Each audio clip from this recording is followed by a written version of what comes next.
Bonjour et bienvenue sur Crypto House pour le journal des cryptos, le journal de la semaine. Et ça, c'est pour tout de suite.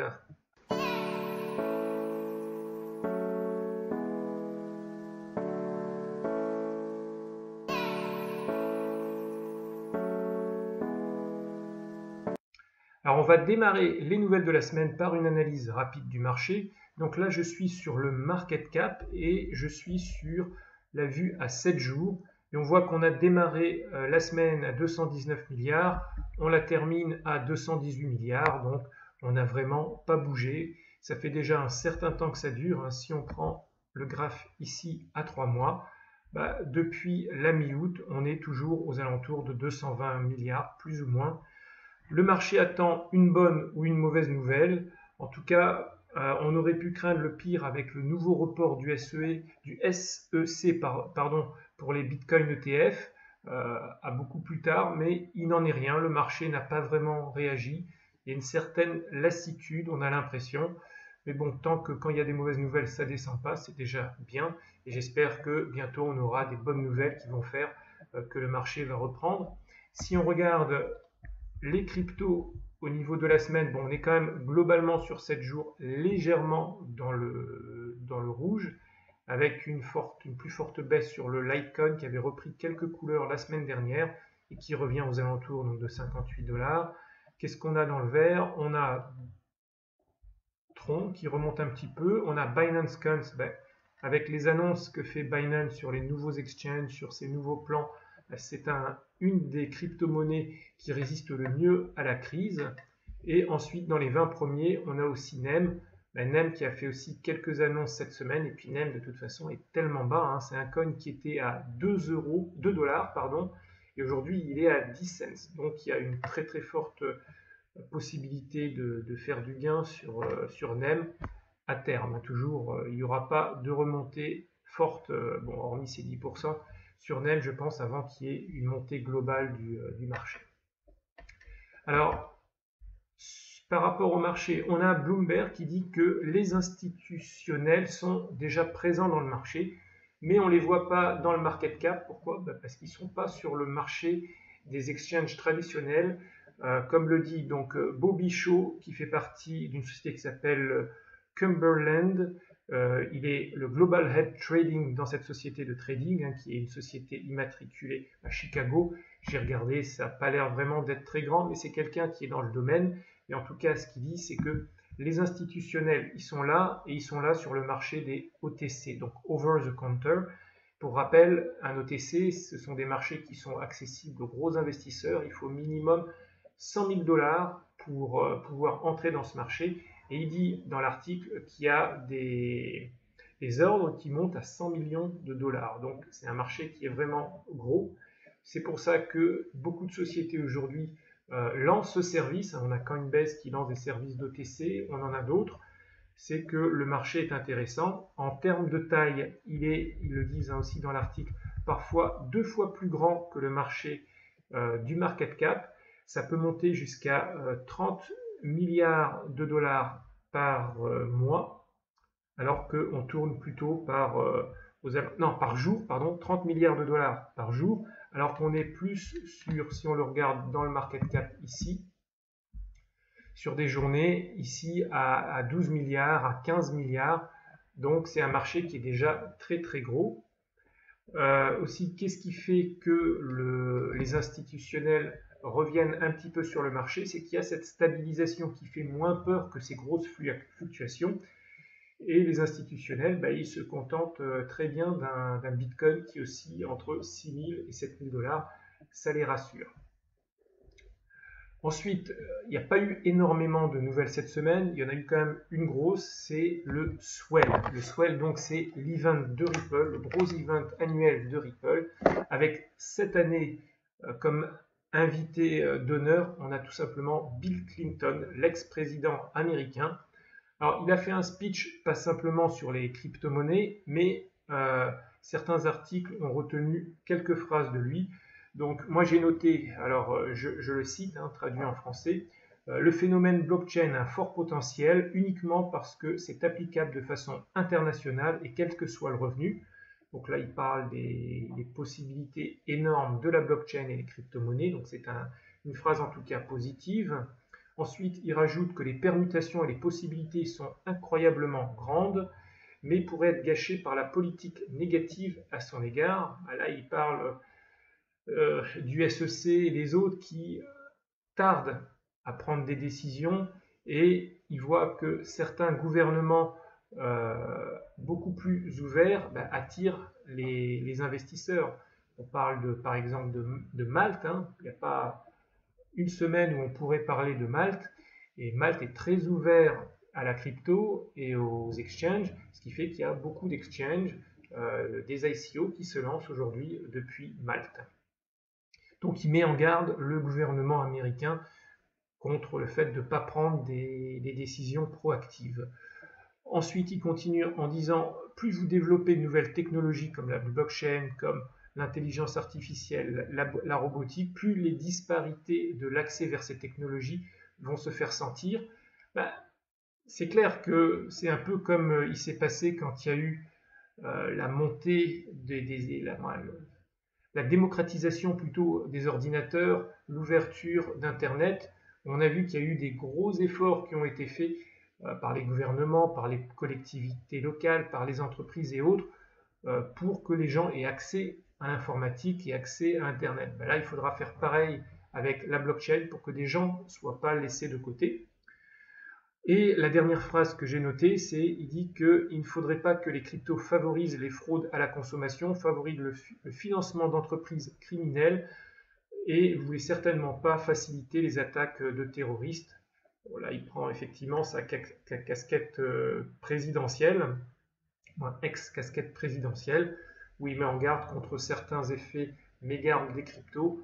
Bon, c'est les mêmes effets avec l'US dollar, mais en tout cas, si on analyse un petit peu ce qu'il raconte, il a deux phrases plutôt positives, deux phrases plutôt négatives. Globalement, le président ou l'ex-président Bill Clinton est assez neutre. En fin de compte, il veut heurter personne, il ne prend pas vraiment de position, si ce n'est que peut-être qu'un discours comme il l'a tenu aujourd'hui, fait en 2016 ou en 2017, aurait été super positif. Et aujourd'hui, en fin 2018-2019, arrive petit à petit, et là, on considère plutôt son approche comme neutre. Alors, ce n'est pas la seule chose qu'il y a eu lors de cet event. On a ensuite le président Brad Garlinghouse, donc c'est le président de Ripple, et lui, il en a profité pour annoncer donc, la commercialisation de XRapid. Alors XRapid, je vous en ai parlé il n'y a pas longtemps, hein. C'est donc le service de transfert d'argent de Ripple, de transfert international, qui utilise le token XRP, parce qu'il faut savoir que aujourd'hui Ripple a deux autres services de transfert d'argent, mais qui n'utilisent pas le XRP, qui utilisent simplement ce qu'ils appellent le RippleNet, le réseau Ripple. Et donc, enfin, on a la sortie du service XRapid. Il annonce même qu'il y a des sociétés qui l'utilisent. Il y a deux sociétés de paiement, une qui s'appelle Mercury FX, qui est anglaise, une qui s'appelle QLX, et une institution financière qui s'appelle Catalyst Corporate Federal Credit Union, qui est américaine. Alors, c'est un début. On a déjà le lancement du service avec 3 sociétés. Bon, c'est peut-être pas les sociétés qu'on attendait. On aurait bien voulu avoir des grosses banques américaines, des grosses banques internationales déjà annoncées, mais c'est pas le cas. Il y a certaines banques qui utilisent d'ailleurs déjà le service, comme ils ont annoncé que Santander, hein, il y a une interview, vous pouvez aller sur internet, hein, il y a plusieurs vidéos sur le Swell, et donc Santander utilise le réseau RippleNet, mais n'utilise pas le token et le XRapid. Et peut-être que dans le futur, certaines banques vont avoir plus d'intérêt à utiliser le réseau XRapid. En tout cas, si on va sur le site de Ripple, je vais faire, je pense, une vidéo sur Ripple, mais qui montre qu'ils ont changé leur approche. Avant, on avait RippleNet avec les 3 services. Aujourd'hui, quand vous allez dessus, d'ailleurs, on y est. Voilà, je parle de cette fenêtre. Elle est toute nouvelle, et aujourd'hui, on voit que au niveau des services, ça s'appelle XRP. Alors qu'avant ici, il y avait le RippleNet et derrière, il y avait le nom des produits. Donc ils ont remanié ça. Est-ce que ça voudrait dire qu'à terme, il y aura une consolidation de tous ces services? Là, c'est à voir, mais ce serait quelque chose d'intéressant. Alors on va rester dans le transfert d'argent avec Stellar, hein, qui est un concurrent de Ripple. Et là, Stellar ne lance pas un service là concurrent, mais ils lancent leur exchange décentralisé, leur DEX. Alors ça s'appelle Stellar X. Et ce qui est intéressant, c'est que c'est un produit qui est gratuit. Donc vous allez pouvoir acheter, vendre sans qu'il y ait de frais de transaction, hein, un peu comme Robinhood. Alors, j'ai voulu un petit peu tester la plateforme. Alors, j'ai ouvert, bon, j'avais déjà un wallet Stellar. J'ai déposé quelques Stellar dessus pour tester. Ce qui est intéressant pour les citoyens américains, c'est qu'il est possible de lier son compte en banque en dollars US et d'envoyer donc des dollars US sur la plateforme de façon gratuite. Alors, souvent, le problème des DEX, c'est d'abord l'ergonomie.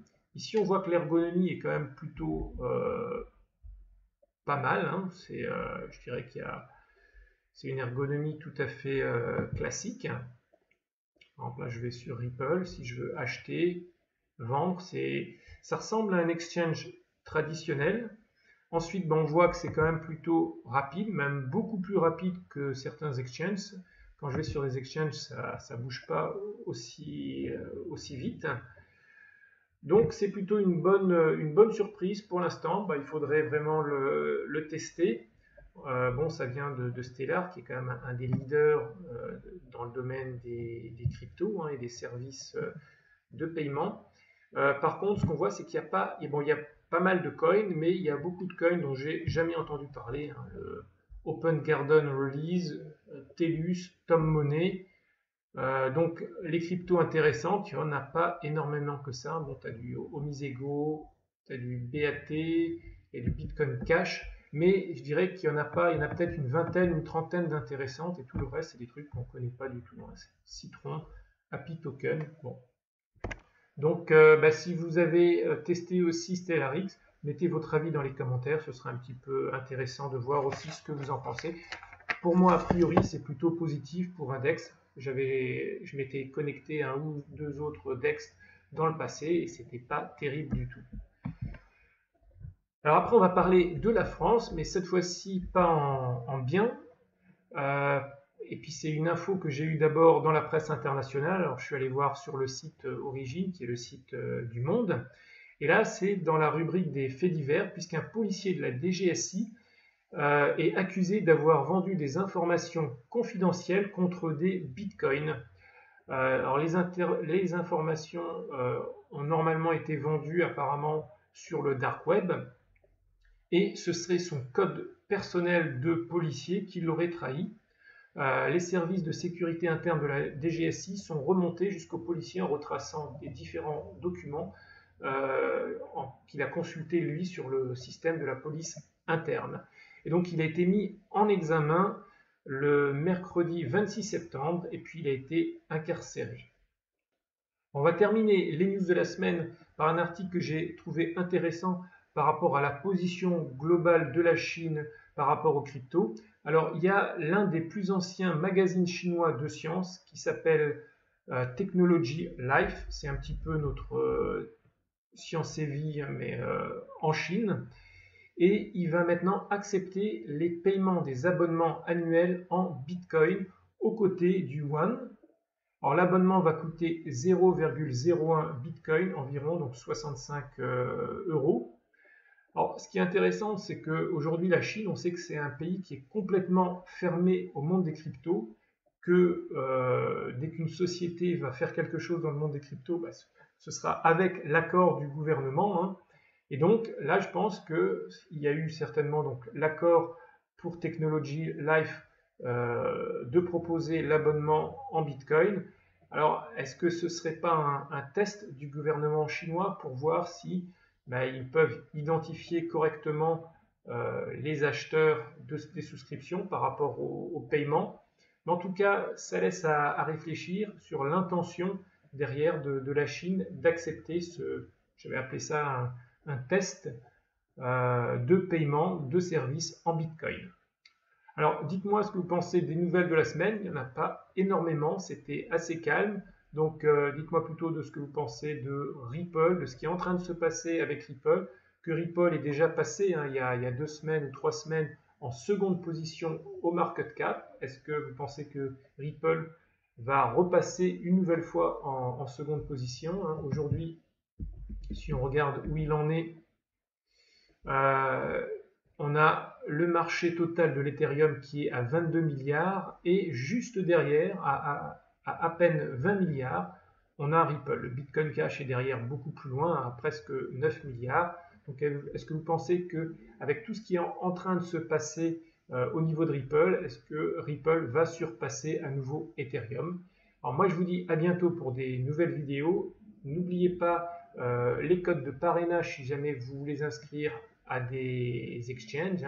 Ça permet en fin de compte que l'exchange ne prenne pas 100% des frais, mais qu'une partie des frais, ça va de 10% pour l'un, de 20% pour l'autre, soit reversée à la chaîne.